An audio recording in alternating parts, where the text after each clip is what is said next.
Today's video we will see how to fix the Bosch dishwasher error E20 heating slash drain fault and reset the pump check. So the fix one, you can simple firstly clean the drain filter. So in the step 1 you can simple firstly turn off the dishwasher and open the door.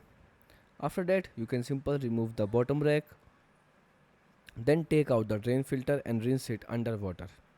After that you can put the filter back and close the door. In fix 2 you can simple check the drain pump. Firstly you can turn off the power from the wall switch, then remove the filter and look inside the drain area, then remove any food glass or drips blocking the pump. The fix 3, here you can simple inspect the drain hose, pull the dishwasher slightly forward, check the drain hose for bend or clogs, and then straighten the hose or clean it if blocked. And at last step you can simple reset the dishwasher. Turn off the dishwasher, then unplug it or switch off the breaker, then wait for 5 minutes, then turn it back on. So these are the steps that can help you to fix this problem. Goodbye.